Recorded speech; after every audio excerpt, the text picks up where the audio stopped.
press record.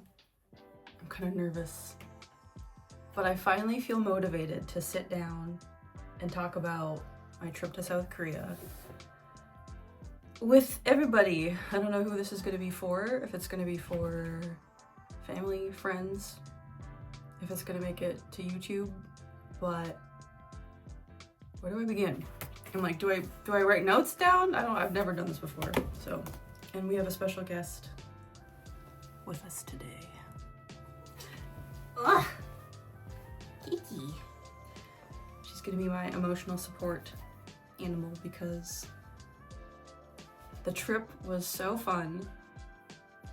For those of you who don't know, I am part of an Ocean Leaders Fellowship that is with Sustainable Ocean Alliance, and I got selected out of like 1,300 plus applicants worldwide, and we got to go to our ocean conference, and this was in Busan, South Korea. Apologies, she just wants to be the star. But I was there from the end of April for about 8 days or so, and I'll insert some like clips and stuff like that and some photos. But yeah, so the fellowship, I'm with 39 other people who are from around the world. There's folks from Latin America, from Europe, the Middle East, Asia. There are about 5 of us or so from North America. And this was the first time that we all got to meet together. The last couple months or so, we've been meeting online for virtual trainings, like workshops for leadership development, how to kind of engage with different audiences, but sorry, the cat is nosing the phone.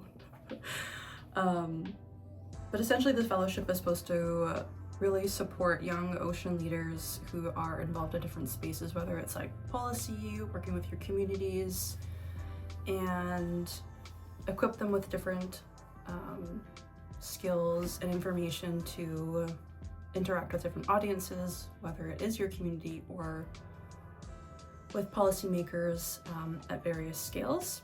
And so we got to meet in Busan, and it's always been like a really big dream of mine to go to South Korea, just because in the last couple of years, I don't know if anybody knows this, I know like my close friends know this, but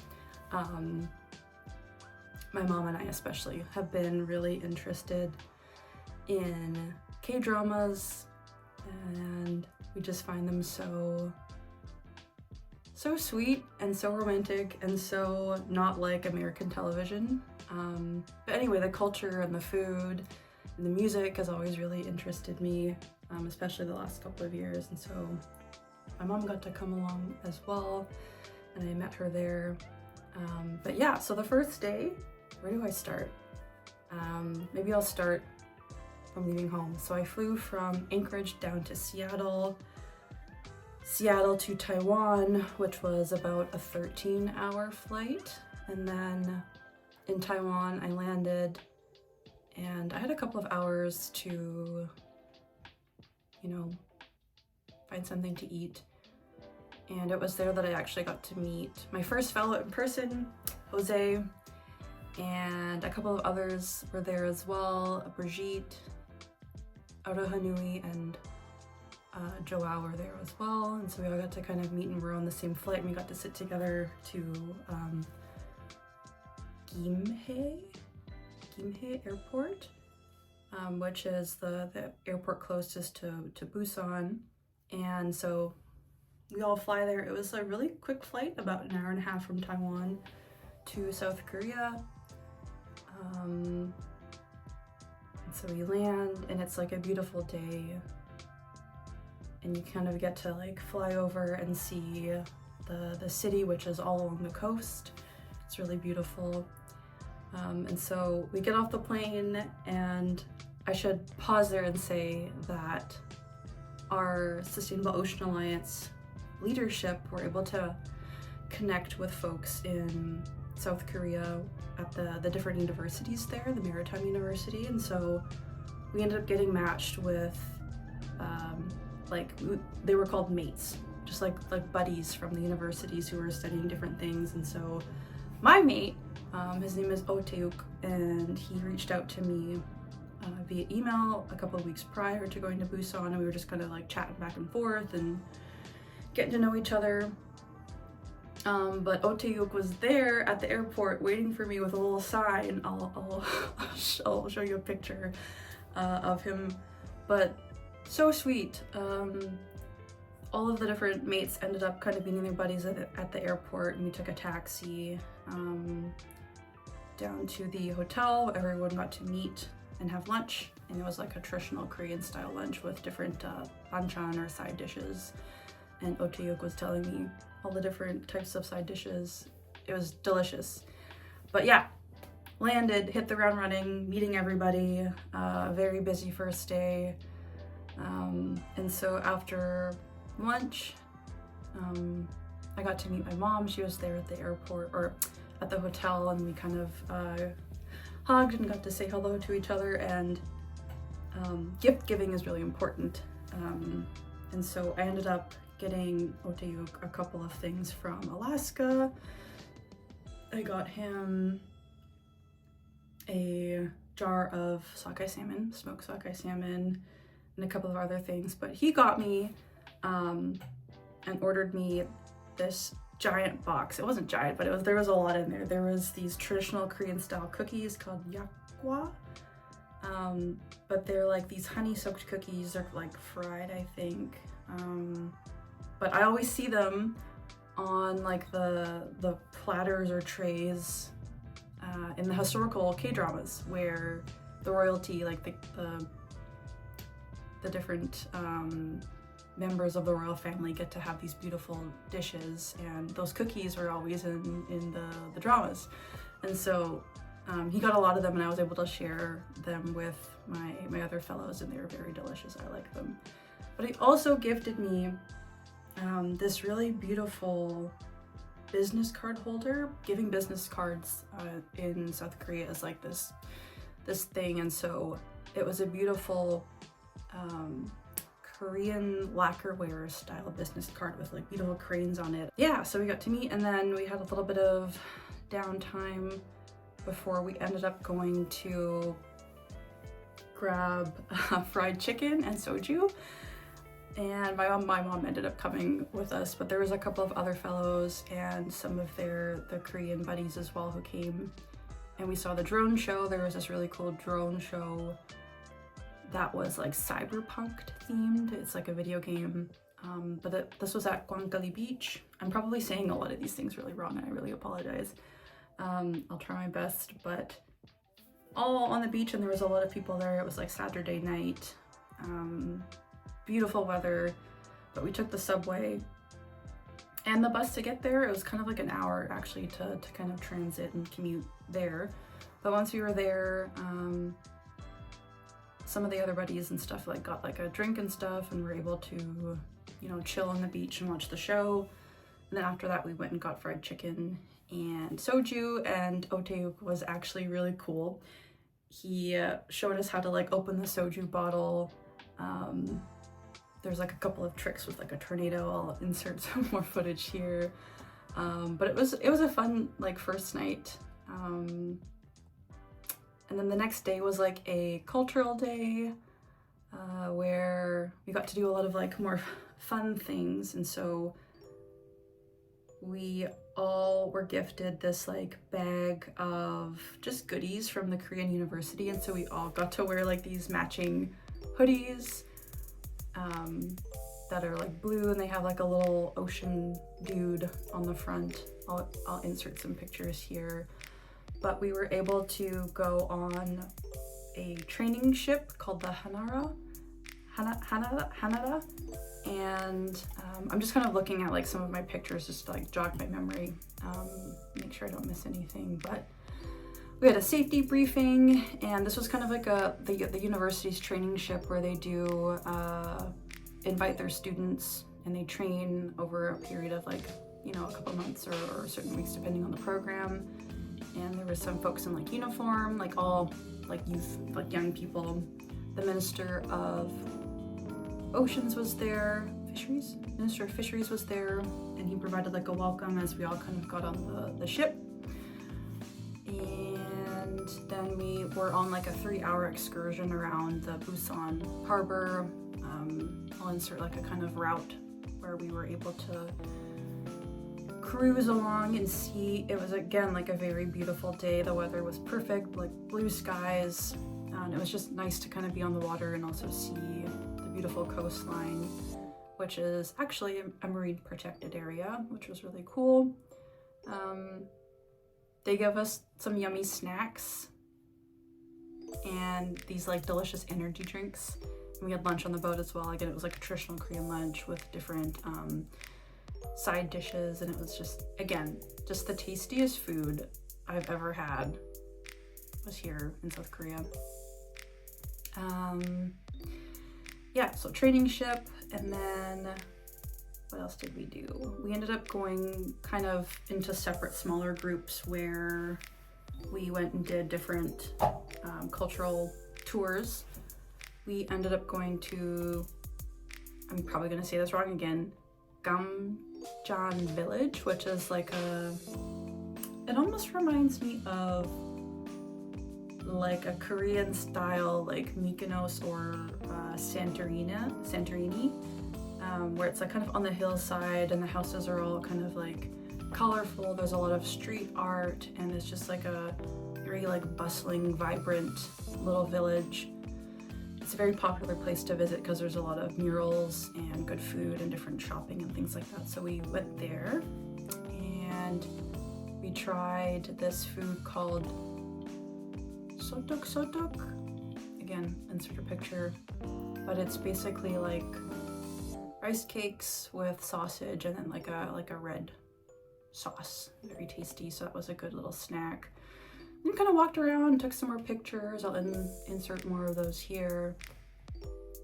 Oh, I forgot to also say that we ended up doing like a little photo booth on our first night, which was super cute. I'll insert some pictures as well. But you got to wear like different props, like different, I don't know, hats and sunglasses and things like that. It was really cute, just a cute little memory. I'm trying to figure out like what I want to do with all of like the pictures and things like that, because it was just such like an unforgettable experience. And maybe I'll make like a photo album or something, get some of these printed out. Also, kind of touring like the ship as well, but I'm kind of backtracking a little bit. Played some ping pong, which was kind of fun. And we ended up also going to, aside from the Gamjan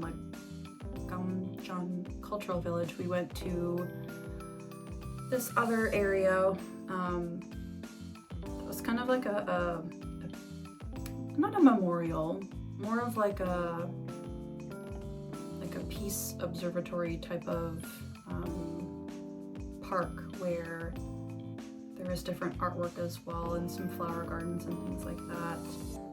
And yeah, just kind of toured around there. We ended up going a little bit farther down like this hill. Yes, everything is very hilly there as well.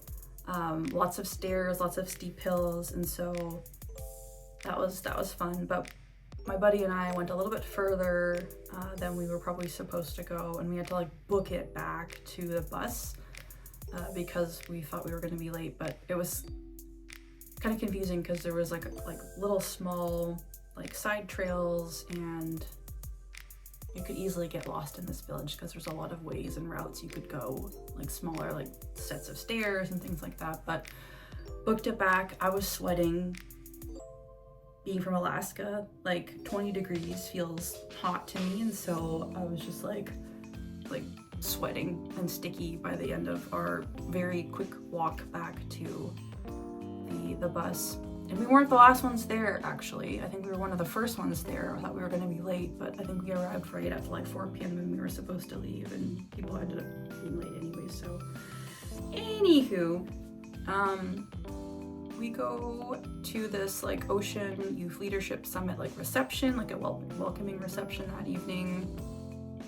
And there are some awesome people there giving like inspiring speeches when it comes to making sure youth perspectives and voices are at the forefront of these different conversations.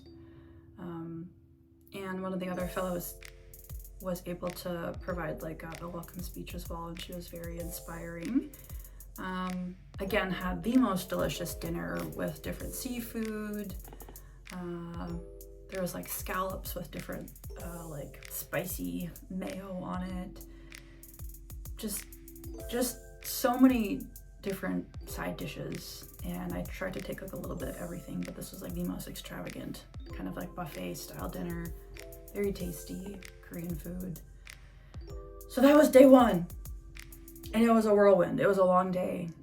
The next day was like our youth leadership summit that was in like this grand ballroom at the it was like, it's called like the Sky Tower, or like X Sky Tower, and it's like the tallest like skyscraper in Busan, and at the very top it's just like very beautiful. Didn't get to go up, but we were in one of the ballrooms where we were hosting our youth leadership summit. We had a couple of people provide like welcoming speeches. There was like a leadership kind of workshop seminar style where we did some icebreakers and things like that, and we talked a lot about leading from different areas. So you can be a leader from behind, a leader from the side, from the front, or from within. And it was like really affirming to kind of hear that in my work, I feel like I do a lot of leading from behind. I do a lot of ghostwriting for our tribal leaders because they don't have, time to read like hundreds of pages of technical reports in fisheries or different policy issues that affect, indigenous people here in Alaska.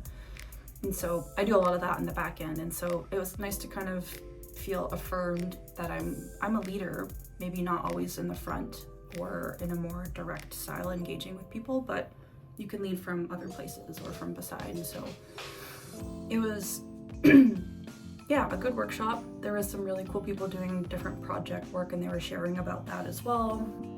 The latter part of the day, we worked on like more small group type things. And so we were asking questions within our group in prep to put together a pledge for our ocean conference, which is like the big conference that was happening the day after and the day after that, where a lot of diplomats and government officials and other attendees were able to come together to talk about different themes, like marine protected areas, sustainable fisheries, marine pollution, climate change, maritime security, and the blue economy. And so a lot of the agenda was kind of focused around those themes and topics. And so our kind of pre-work to this conference was putting together like a youth pledge. And so we reflected on several key questions, and we kind of did like small group work where we answered those questions and did some more like brainstorming and visioning of what this pledge could look like.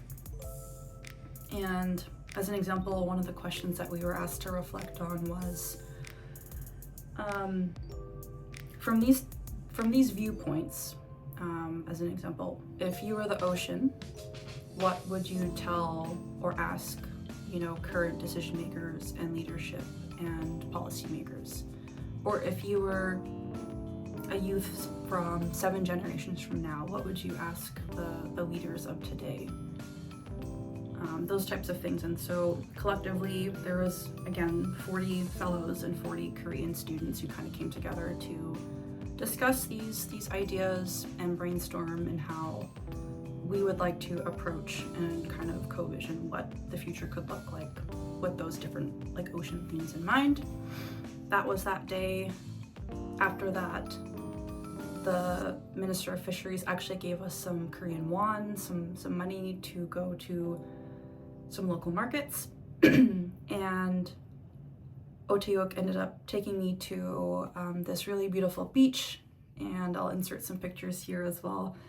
again, the weather was phenomenal, and just the sun shining on my face after coming from an Alaska winter just felt so glorious. I also wore like a lot of my ribbon skirts and traditional clothing to, you know, represent my culture and who I am and the perspectives and people that I was trying to bring and support at the conference. And so went to the beach, took some pictures, beautiful day, and then we went to a market. I'll insert the name here somewhere. We went to several markets like that week, and so it's kind of hard to remember what they were all called. But again, there was like people selling fresh seafood, different types of like household goods, different types of food as well, like produce and things like that.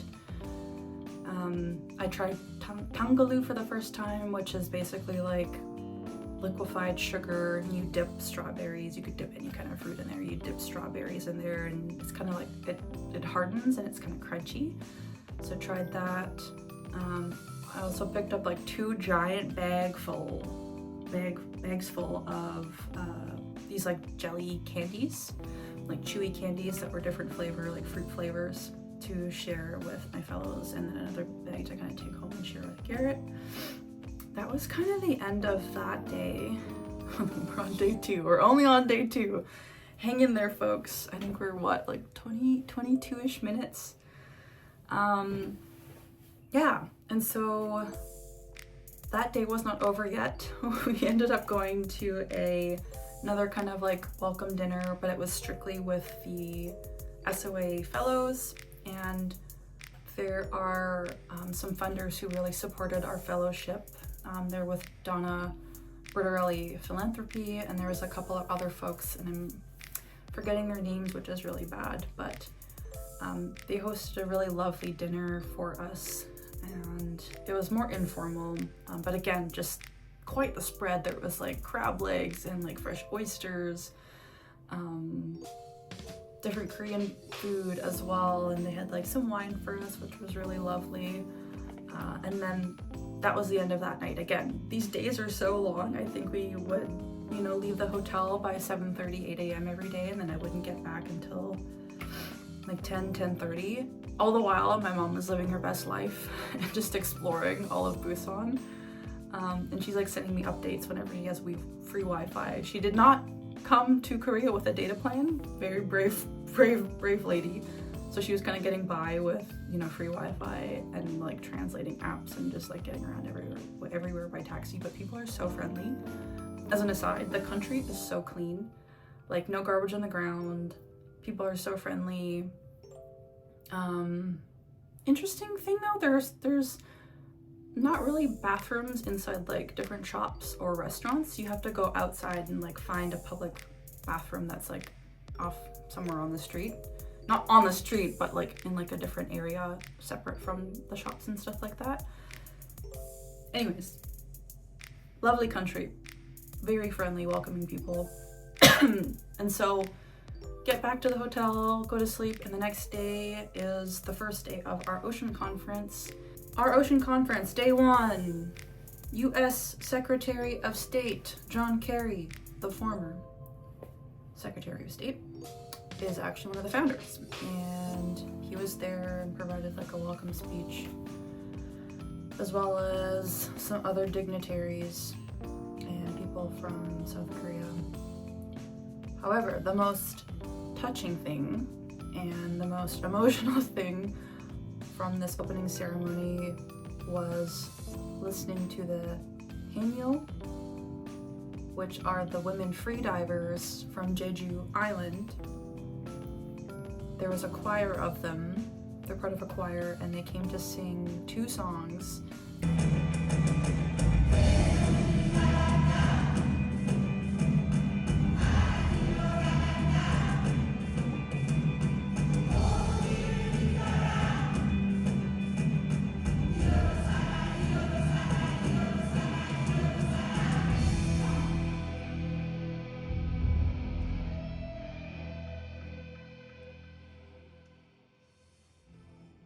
If you don't know who the Haenyeo are, there is some information online and some YouTube videos. Essentially, what they do is they free dive, and so they dive down up to 30 to 40 feet, and they collect shellfish like abalone, different types of species like seaweeds, things like that, and then they sell their caught goods at different local markets. But these women are so strong and so cool, and they often work until they're like in their 70s plus, and they're diving at these depths. Yeah, they're just like amazing, strong matriarchs, and they have lovely voices, and they sang at the opening of this conference, and one of the songs was just so touching. I'll insert a clip right here.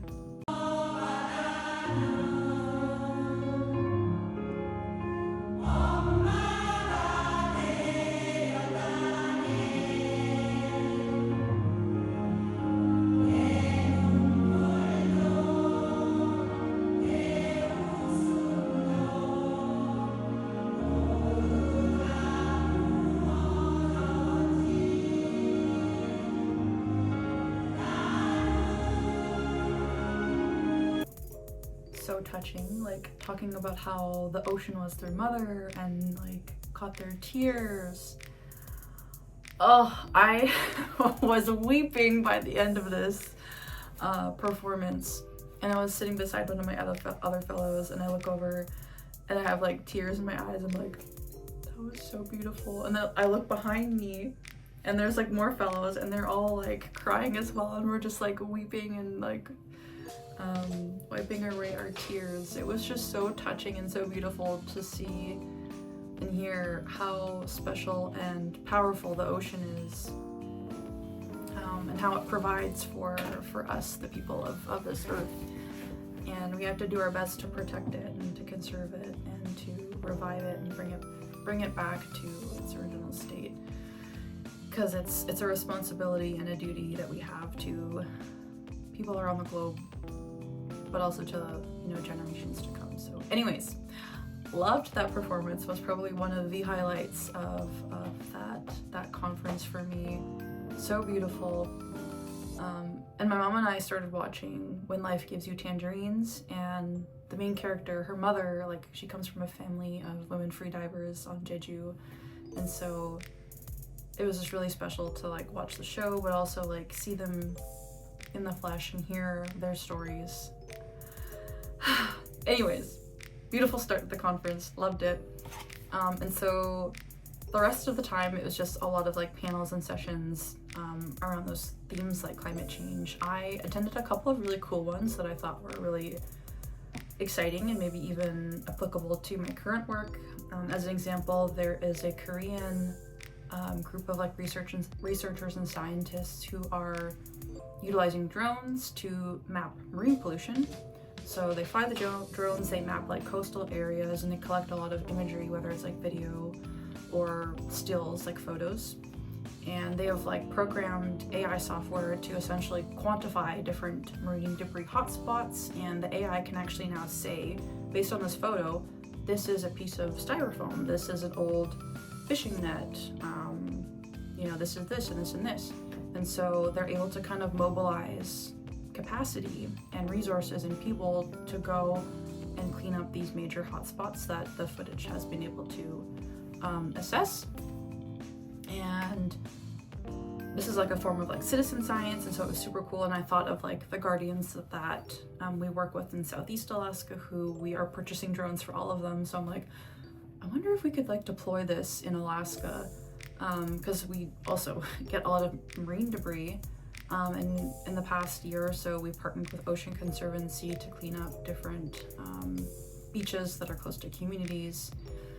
But yeah, just kind of going back to the conference, I think I made some connections there, and we're able to kind of follow up on like LinkedIn, and hopefully some partnerships are formed.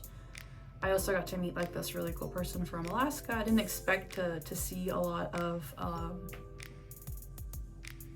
people from Alaska there, but also it was cool to see some like indigenous presence as well. And I got to really connect with a couple of people from my fellowship. One of them, she is from Aotearoa or New Zealand, and her name is Aroha Nui. Super cool, working on climate change advocacy with her community. The next day was part 2 or day 2 of the conference, and so more sessions and things like that, and just kind of learning about different issues at the global scale. I made a ribbon skirt. I called it the Ocean Relative skirt. I'll insert a picture here. Blue, and the fabric, if you kind of look closely, it is made by an Anishinaabe designer, and so there are water relatives. There's like birds, like loons, and other fish species that are on the skirt. And yeah, I wore it to the conference and repped my people there. And so later that evening, after the conference was finished, I met up with Mom, and we went to, let me look up the name really quickly. I think it's like Samkwasa Temple. Yeah, Samkwasa Temple, which was like 20 minutes outside of the city. Kind of like on a mountaintop. All of the temples were like more like on mountains, and I'll get to this later on in the trip, but all of the temples are kind of built to kind of match like the mountain backgrounds, that they were, to be a part of nature and not really obstruct the connection to nature, if that makes sense. So we got to go to this temple, and it was super, super, super cool and beautiful, and it was nighttime, and so there were a lot of lanterns, and the lady who works there told us there are 70,000 plus lanterns that are present at this temple. It's a Buddhist temple. Buddhism is really popular still in South Korea, and I'll insert some more pictures and some more videos and some clips here.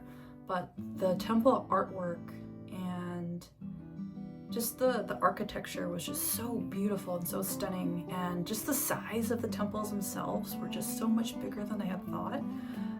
And so it was super cool to go there. And I was wearing my ribbon skirt that evening too, and so everyone's just like, I understood like what they were saying. Like there was this one word, yepyo, which means pretty in Korean. So I thought that was really, really sweet. They were like kind of whispering like, oh, pretty. And so Mom took a lot of pictures, and I took some video and stuff like that there at the temple, and we took a taxi, like an Uber back to the hotel. But yeah, taxis and Ubers were very inexpensive. I think even for say like an hour taxi ride, I didn't pay more than like $50, like going from Seoul to Incheon, which is closer to the airport, and it was, yeah, not more than $50. And the food was relatively cheap as well. That evening, we didn't end up going for dinner because I literally left the conference. Mom met me there, and we went directly to the temple because it closed at 8 p.m. and we were having like long days with the conference. So we ended up going and having a convenience store dinner. I think I ended up getting like ramen or like rice wrapped in seaweed with like spicy tuna inside, which was pretty good. Yeah, that was the end of that night. The convenience stores were kind of interesting because some of them weren't staffed. You could literally just go in, get your items, and then check yourself out, like self-checkout, and no one's working there. And people are so honest. Nobody steals. The crime rate is very low there. So yeah, I never felt unsafe walking around like later at night, and so that was kind of nice. The second day of the conference too, aside from like sessions and things like that, we ended up going on like a field trip to the Maritime Museum, which was cool. There was like a little aquarium with different like sharks and rays and things like that. There was also a navigation museum exhibit where they showed like different types of boats, like from different ages of human history, which was really cool. The conference ended with one of our ocean fellows and a Korean student saying our pledge that we worked on the first day during the Youth Leadership Summit. and they did an amazing job, and we're gonna kind of build on this pledge. This was like a first iteration of it, and we're gonna continue to work on it for the United Nations Ocean Conference, which is like coming up in a couple of weeks in June, like the second week in June, where we're all going to meet again, which is really exciting. So the conference is over, and to celebrate, everyone ends up going to a karaoke room, which was a lot of fun. But these rooms are not big by any means, but there was a good amount of people who showed up to kind of celebrate our last night together.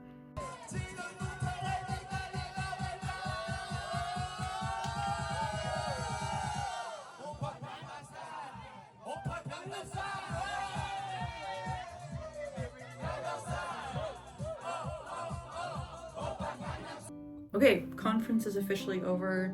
This is where my mom and I get to like hang out a little bit and have fun and explore more of Korea. And so, yeah, wake up. Get to the hotel. The ride from karaoke to the hotel though was kind of insane because the Uber driver was running lights, like red lights. Probably ran close to 6 red lights and was going like 80 to 100 in like a I don't know, 60 kilometer per hour zone. Anyways, going really fast, but got us back to the hotel like super quickly. Get home 2:30 in the morning, wake up 4:45 a.m., pack up all my stuff. Mom and I head to the train station, and then we take the KTX, which is like a very fast train. I think I remember it going like, let me look it up. I wanna tell you how fast this train was going, because I feel like it's not like close by any means to get from Busan to Seoul. Okay, yeah, this train gets up to max speed 330 kilometers per hour or 205 miles per hour for all you Americans out there. But average speed is about 300 to 5 kilometers per hour. 500 would be insane. But very smooth, very quiet. We kind of take the train through the countryside and kind of go all the way up north to Seoul, the big city, and it takes us about 2.5-ish hours to get there. And like we're passing through like really rural areas, like a lot of old villages, a lot of farmlands, like rice paddies, things like that. We get to, the main station, and it's like so busy and so many people, and we have several rolling bags of luggage with us, and Mom packed the biggest suitcase known to man. So I'm helping her carry the big bags, and we found an elevator to get from like the ground up to like the main level. We're able to check into our Airbnb, and there was a couple of things that happened, and we were supposed to like store our luggage for a couple hours before we were able to check in. But anyways, that was a whole snafu. There was also a strike, like a Labor Day strike happening, and so traffic was kind of bad. We ended up checking into a hotel, like just staying for a couple of hours because we were so tired and so hungry. So we're in Seoul, and we are staying in a traditional hanok, which is like a traditional home that people used to live in. Some people obviously still live in those types of homes, but they have renovated the inside so beautifully. I'll insert a clip here of the interior, and there's this really beautiful like soaker tub that we didn't end up using, but we ended up just kind of having a chill night, and then got some tickets to this really cool cultural experience at Jongmyo Shrine, which is where a lot of the royal family would come to pay their respects for their ancestors who had passed on. And so we were able to get tickets to see kind of like a reenactment of this ceremony at the shrine. So there was like dancers, music, singing, and that was about an hour. It was really cold that night, and so yeah, we were just like kind of shivering. There was some English translations kind of telling us what was happening as well. It was mostly a Korean kind of audience, but it's super cool. And then yeah, we went home and then went to bed, and then the next day was a really fun day. So I had booked a 15-step scalp and hair treatment at Juno Hair Spa in Myeongdong, and I had actually learned about this place on Instagram. It just kind of popped up in my reels, and it looked like a fabulous experience, and it definitely was. And so Mom and I go there, and they seat you down at this like window that's looking over like the city, and they offer you like a beverage, whether it's like tea or coffee. They also bring like mochi, and it was really tasty. And so they also start off this treatment with like a scalp analysis. So they took like a video camera and put the camera like on your scalp, and you were able to kind of see if your hair had like buildup, or if it was oily or flaky and had like dander, and just they kind of did like a health assessment. I had a little bit of oily scalp and some buildup, and so they recommended some different like steps and shampoos, and they also did Mom's as well. So they started off with steaming our hair, and we almost looked like an alien from Alien vs. Predator. It was like hooked up to this machine. I'll insert some clips and stuff here, but they were so sweet. These two guys like put like little soap ears on us, and it was so stinking cute. And then they ended up doing like a bunch of like massaging and cleansing, just to get rid of like buildup and control oil. And they took us, you know, like when you lay back, get your hair like washed at the sink.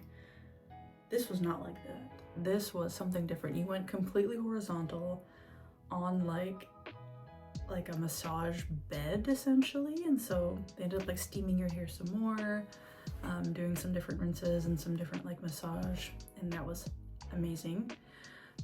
Once we were like fully cleansed, they sat us down, and I actually got my hair cut there by the owner of Juno Hair at that location. His name is Bonggu.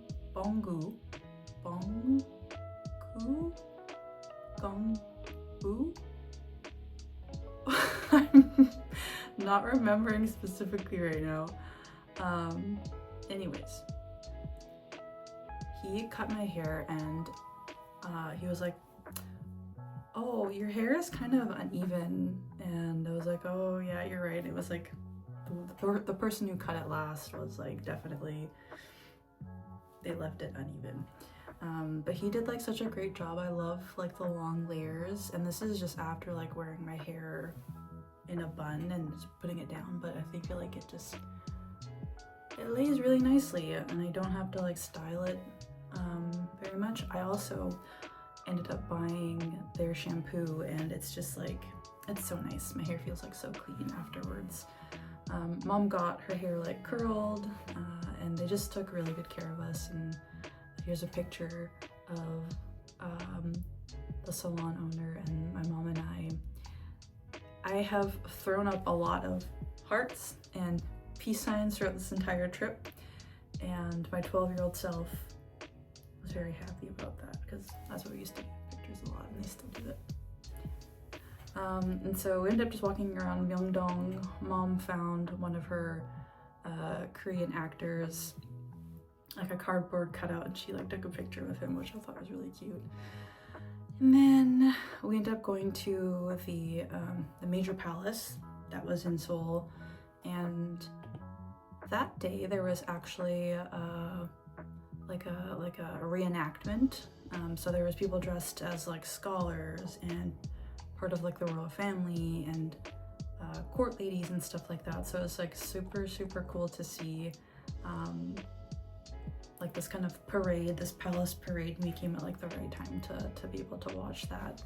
So yeah, I got to explore the palace and the different areas. This place was massive. there were so many different like buildings and like smaller kind of quarters for different people of the royal family. Super, super cool. And we got some pictures taken with some of the court ladies, and they were so stinking cute. I ended up taking their picture, and then they're like, okay, yeah, would you like a picture as well? And I said yes. And so Mom and I took a picture with them. And then after that, we ended up going to a cafe. There are so many cafes in Korea. It's absolutely insane. They love coffee as well, and usually no milk, no sugar, just kind of like Americano. I ended up getting like iced tea quite a bit, so that was lovely. And then we went to Namsan Tower. We didn't go up in the tower. You could take like a little cable car up there if you wanted to, and I'm glad we didn't because the line we ended up passing was insane. It was so extremely busy. We just kind of walked around the park, and the parks are so beautiful, like the landscaping and the different kind of layout. It all flows really, really nicely, and so yeah, I got to kind of explore there a little bit. And that was kind of like the whole day. We ended up going back to the Airbnb and just kind of watched a Korean drama, When Life Gives You Tangerines. I'm on episode 6 now. I have never cried more during a K-drama. The next day we checked out and drove an hour to Incheon,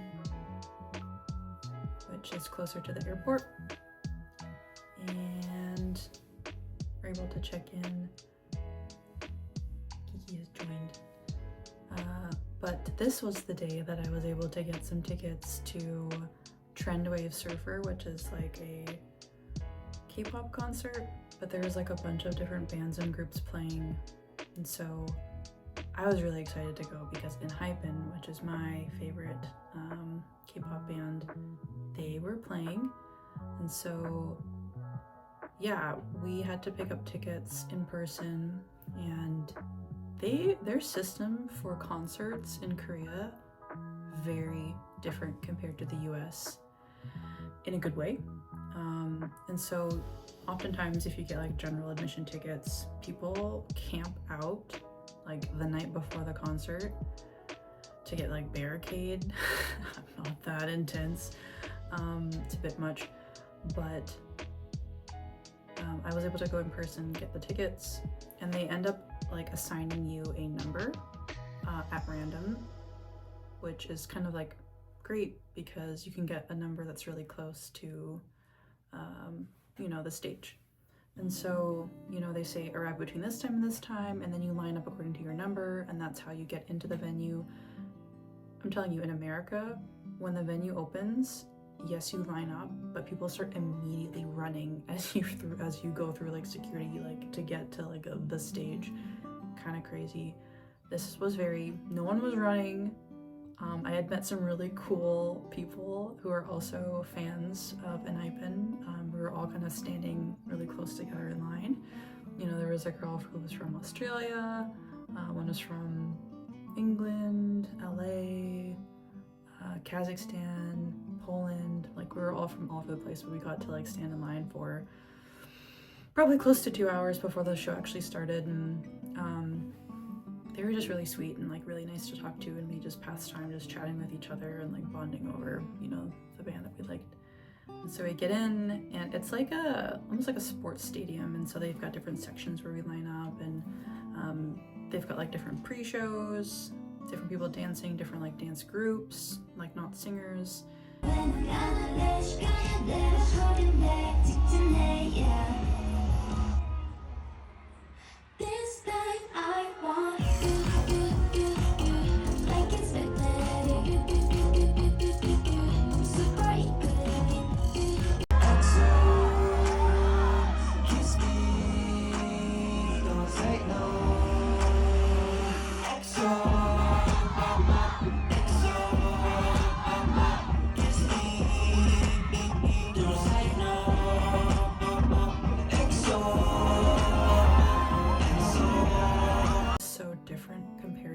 So in the US, I've been to like one before, and everyone's like screaming, they're cheering, they're jumping, they're dancing, they're having a great time. and I feel like the artists are just like feeding off of the energy, and it's a lot of fun. In Korea, there was some like clapping and some cheering, a little bit of dancing, but everyone was kind of mellow, like either just like filming on their phones and watching. And this was so wild to me. I'm like, don't you want to have fun, like dance around? And like I had a lot of fun. It was actually really cold that night again, so just wore my jacket. I'm really glad that I wore like long pants. But yeah, like the concert was great. The ENHYPEN did amazing. They played I think 5 songs or so, and then it's interesting though, people who were there for other groups, as soon as their group like performed, they left the entire concert to go home. So that was interesting. Yeah, I get home probably around midnight or so, and the next morning we had booked a tour with Top Korea Tour, and they had arranged like a day, like a full day. It was a private tour with my mom and I, and we went to this old fortress from like the 1600s, and they defended against like the French. I don't know, just a bunch of like invasions apparently happened.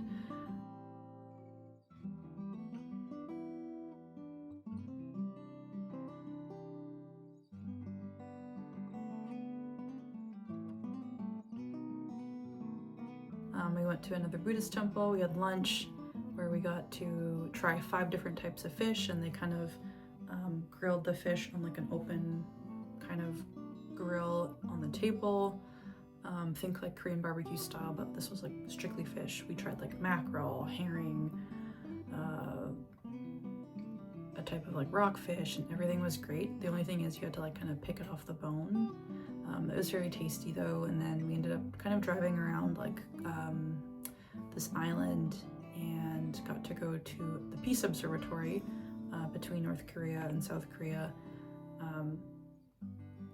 The whole like border is kind of separated by a river, and this is kind of where we were driving, and literally across the river you could see North Korea. Like it was that close. And so at the Peace Observatory you had like these, you know, those big giant binoculars that you put like a little coin in, and you can kind of see, and you look through and you can see people like farming, like North Koreans like farming, and there was like these guys in uniform fixing like their fence. It was weird though, because you could also hear like this weird like old-timey like music. It almost kind of sounded like propaganda music, just like coming over like the intercom from North Korea, and you could hear it from the South Korea side, so that was kind of spooky. And yeah, we just kind of like drove around the island. My mom bought these roasted like chestnuts that were kind of roasted by this like old halmoni, like this grandmother on the side of the road at the temple. And again, it was just like, it was really close to Buddha's birthday, so there was a lot of activity and prayer and offerings happening at the temple, which was really beautiful. Wonderful day, probably one of the most fun days, and it was just nice to kind of have like that like tour just with my mom and I, and so it was really lovely. And then yeah, that evening we had like our last dinner, and the next morning we woke up and we had to go to Olive Young to get our skincare. And so mom ended up like stocking up, and I brought gifts to Korea to share with my fellows, and I had some extra space, so I ended up getting some skincare and things like that too.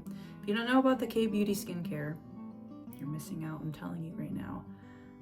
They use really great products that are ethically sourced, good for your skin, and the products there in Korea were just much cheaper than like in the US or like off Amazon or whatever. But yeah, that was the trip. Still kind of processing everything, and it was just unforgettable. I'll never forget like the kindness that our Korean buddies showed us. They were just so welcoming, and I think honestly what I got the most out of like the conference itself was just meeting the other fellows who were a part of my cohort, and just learning about all of their different projects that are happening in their home countries. And yeah, just kind of sitting with them on like the bus or like the shuttles to and from the conference, and just spending time with them throughout the week was just really special and really great. And I'm just so grateful that I'm a part of this fellowship. And in a couple weeks, I'm going to be heading to the United Nations Ocean Conference that is happening in Nice, France. So stay tuned for that. Thanks for tuning into this. I don't know how long it's going to be, but hope you enjoyed.